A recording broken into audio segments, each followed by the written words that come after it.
my truck. I've been planning all week to get on one knee. Baby, this just ain't you. I know that he hurt you.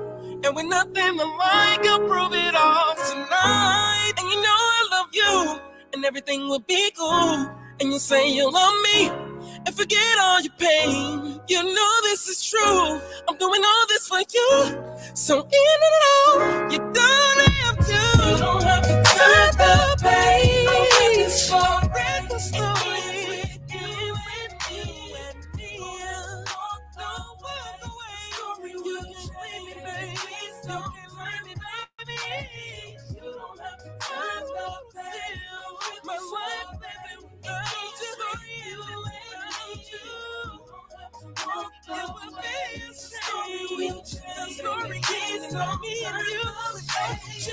Nothing else sounds as good as WEFM, the clean, fresh sound. Rise and shine. Let's get ready to take on the day. Activated Mornings on WEFM 99.9 is on now.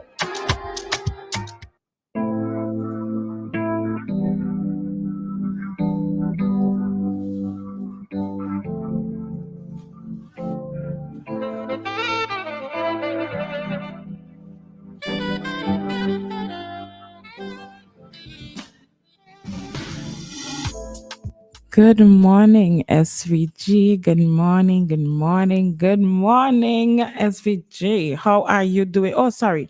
I said good morning, SVG. Not just SVG, but to our friends and family in our neighboring sister islands of the Caribbean region. And also those of you in the diaspora. Good morning, every single one of you.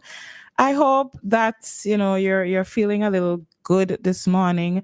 And if not, of course, we always aim to make that better, right?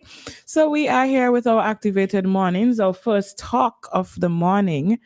And you are here with myself, Dianna, it is I, and also in studio you have Roleza. All right, good morning to everybody. I trust that everybody is having a good one today.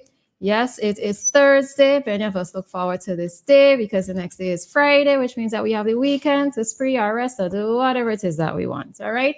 So trust that everybody is okay at this time. All right. For those of you making your way into Kingstown, get there safely. For those of you who are going to be staying at home, hope that you are going to be productive, even if you are just resting. Right. If that makes sense. But you know what I mean, right? All right. Yes. Right. Remember, we are also live on Facebook, so you can go there if you want to. You want to join us there on Facebook. You can also call to interact with us. Yes, the lines are open for you to call and interact with us. You can call us on 457-9997 to be a part of the program here this morning. So we're gonna go straight into our topic. And our topic this morning. I'm trying to figure out why this thing isn't something is up with the live. Oh. All right. We would figure that out at some point. Yes. These things do happen and we don't always know why. So all right. But yes, let's jump into today's topic. So in our story today, we have a story. I'm gonna read a story to you. It can be found on Eyewitness News. And it is entitled, Accused Gas Cylinder Thieves Meet Hard Time Securing Surety. So two 20-year-old men from Chile, Georgetown on August 15 found it difficult to produce a surety after they were granted bail on a theft charge. On August 8, Jace Baptiste and Yannick Matthias appeared before Magistrate Kewana Jacobs at the Connery Magistrates Court sitting at Georgetown. They were charged that on August 3rd at Chile, they stole 8 empty 20-pound Rubis gas cylinders valued at $800 EC, the property of Tamara Horn, a self-employed of Georgetown. Baptiste pleaded guilty to the charge and Matthias pleaded not guilty. The prosecutor, Corporal of Police Delano Charles, did not object to bail but told the court that the defendants might interfere with investigations as some of the gas cylinders were not recovered. The duo were remanded to prison for a week after they told the magistrate they didn't have anyone to bail them. After their bail review on Thursday, Jacobs granted both men bail in the sum of EC $1,500 each with one surety. Baptiste's sister appeared to bail him but was not accepted as a surety.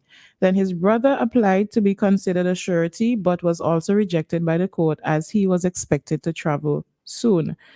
The court was stood down for more than 30 minutes when a third person, a mechanic, appeared to act as surety for the duo and was accepted by the court. Charles said he was unfamiliar with someone standing surety for more than one accused at the same time. He, however, said he was familiar with the surety as he had appeared before the court to sign many bail bonds before. The surety said he was familiar with Baptiste and Matthias and their parents. The magistrate explained to the surety the implications of standing as a surety. Charles told the surety, I hope my friend knows if the court accepts him as surety for the duo and one fails to show, I'm going to ask that he be sent to prison. The prosecutor did not object to the mechanic standing as surety for the two defendants. Speaking to the accused from the box, the surety said sternly, you have to make sure you turn up. You have to make sure you turn up or you're going to put me in a problem. You understand? Yeah, the duo said. And the magistrate adjourned the matter to September 16th and transferred it to the Georgetown Magistrates Court. So here we have two young men. They stole some gas cylinders and they were having a little bit of difficulty securing somebody to stand, bail for them. I kind of chuckled when I read this. I kind of chuckled because I'd always wondered, how easy or how simple it is for persons to secure somebody to stand bail for them when they commit crime. So when I read this story, I said, oh, okay, so there can be some difficulty because when you really focus on what it is you're doing as a surety, it's serious business. It's very serious business. I think the first question that I have, why would you steal empty gas cylinders? Well, that is I legit. No, I'm not even trying to be funny. No, I understand. I could understand stealing full gas cylinders, but is it a case where empty gas cylinders carry a considerable maybe they were value? too heavy. They were too heavy. The full ones are probably too heavy. Now somebody could inform me of that because I legit couldn't understand it when I read it the first time. Stealing empty gas cylinders, I'm like, how much would these be valued and what were you going to do? Sell them over or something? Probably could sell it because people usually want empty gas tanks to buy some person. So maybe they were planning to sell over the empty gas tanks. Maybe. But one of the other things that coming out of this article too is so the person who stood surety for them seems to be the person who people call on to stand as surety. And I'm there like, do we just have these people around in our communities like that? As Dianna stated, that standing as a surety is a serious matter, and he's standing as surety for both of them. So should one decide not to turn up or whatever the case may be, then the surety is going to end up facing prison time. And I don't know if people actually consider it or think about the seriousness of it. I wonder that too. But he has done it before, Many times apparently. Yeah, so that is I think that is something that's of interest to me. But I think we did have a cop chat before where the officer spoke in terms of the seriousness of standing as surety for somebody. But I think we could probably have a repeat program of that. Because I don't think that many persons understand the gravity or the seriousness of it, not young people who find themselves in trouble with the law. They can take risk in terms of either just fleeing the country or just not coming to court and that sort of thing, So my suggestion would be to only stand surety for people who you could absolutely put your head on a block. Put your head on a block, right? Because that's what you're doing. That's exactly what it is that you're doing. So it's serious. It's serious, but I don't know. I think I need somebody to answer because I am still at the point of trying to figure out why empty gas cylinders. I chuckled when I read it, but there must be a reason, and I don't mind being informed. Okay, so yeah, feel free to let us know the answer. Or let me know what is the value of an empty gas cylinder bottle. Empty gas cylinder, right? Just let me know what's the value of it because I don't know. Right, just you've never had to buy an empty one before? No, I don't remember. I bought a full gas bottle, not an empty one. Okay, right. Never had to buy an empty one before. Ah, well, somebody let us know. I am thinking two things. One, they definitely were going to sell it over, and or two, it was too heavy. The full one was too heavy to carry. It was easier to steal the empty ones. I don't know. All right, That's somebody's my calling. reason. Let's see if Okay. they're going to Okay. educate us this morning. Hi, caller. Good morning. Good morning to you, Roleza, and good morning to you, Dianna. Good morning. Yeah.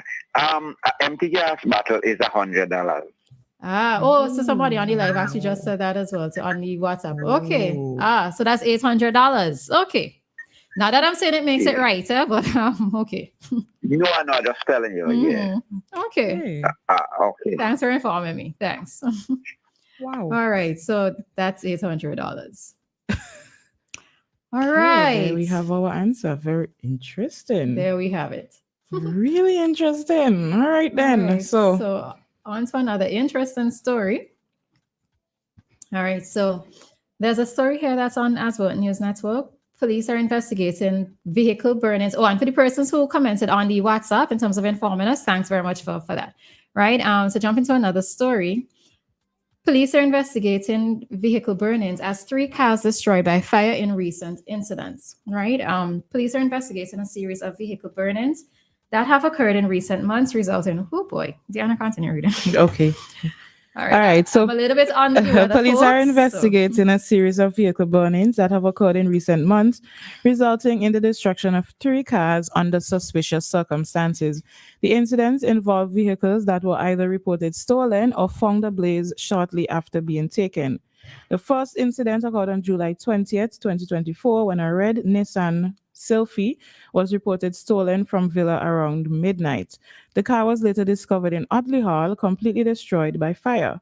On the same night, a drive-by shooting in Paul's Avenue left multiple people injured, with reports indicating that the vehicle used in the shooting matched the description of the stolen Nissan Sylphy.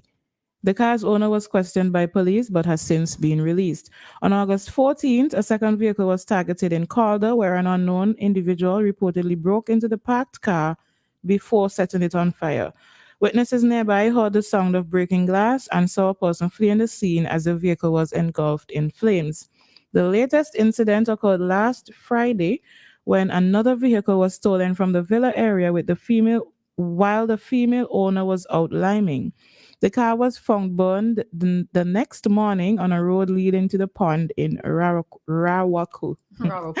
Authorities are not treating these cases as connected and are actively investigating the circumstances surrounding each vehicle burning. Another interesting thing there. It's odd.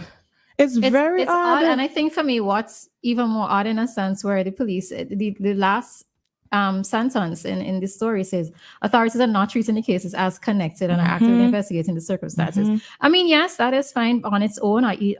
In regards to each incident, you're going to investigate them on their own, but we don't normally hear of, number one, vehicles being stolen in Vincy, because I know it's kind of small. Yeah. Not saying that it can't happen or it doesn't happen, but it's not very often that we hear of vehicles being stolen. And on top of that, to hear vehicles being stolen and burned. Yeah. You know, is this somebody who is an arsonist and takes pleasure in seeing vehicles being burnt? Is it a case where the vehicles were stolen and things removed from the vehicle, including vehicle parts, etc., before burning?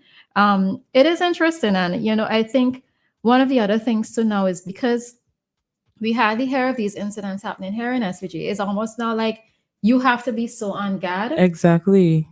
Because one of the persons, they were actually liming. And I mean, that's so crazy. The thing of it is that we are concerned about our safety in a sense when we are driving on the roads.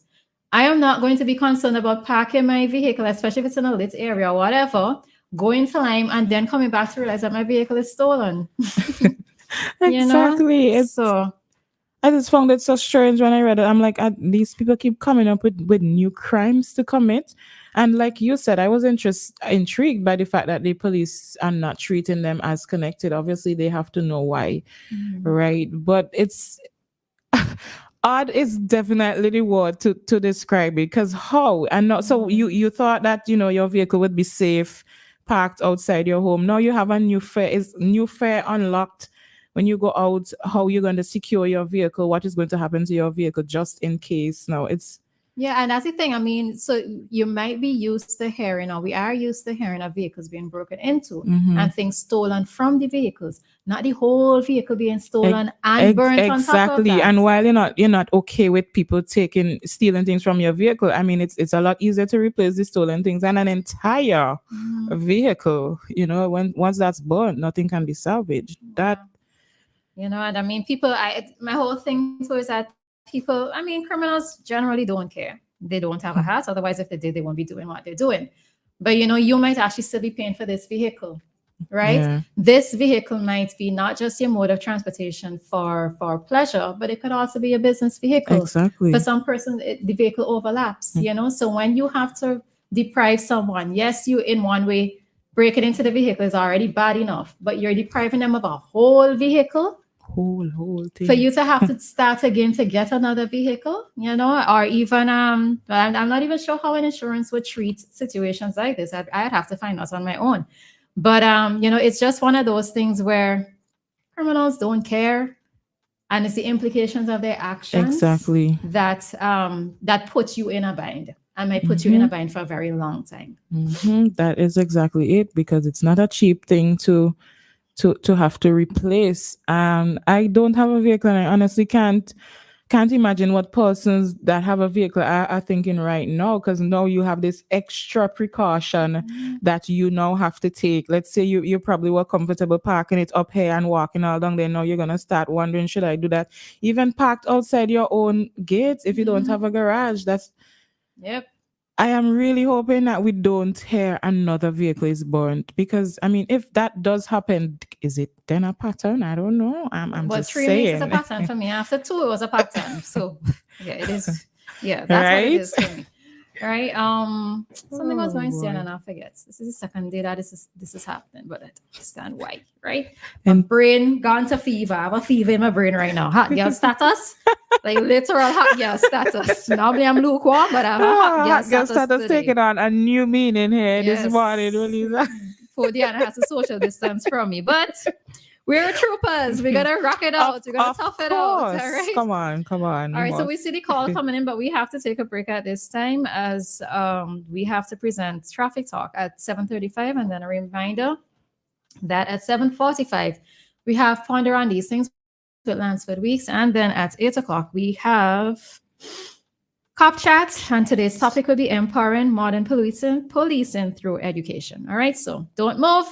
We'll be right back. Beryl, an early hurricane of unprecedented intensity, is fresh in our memory. The International Panel on Climate Change predicts for 2024 and beyond increased severity of weather and hurricanes due to global warming. Be smart, plan ahead. We can take steps ourselves to minimize loss and suffering from these threats. At Lanes, we have the necessary products, flashlights, water tanks, generators, water pumps, and more that you should have to provide you with safety and comfort. Whether building anew or reinforcing existing structures, Lanes can provide both product and specialty consultation advice at our Home Vision department. Protect your family and protect your home. Lanes.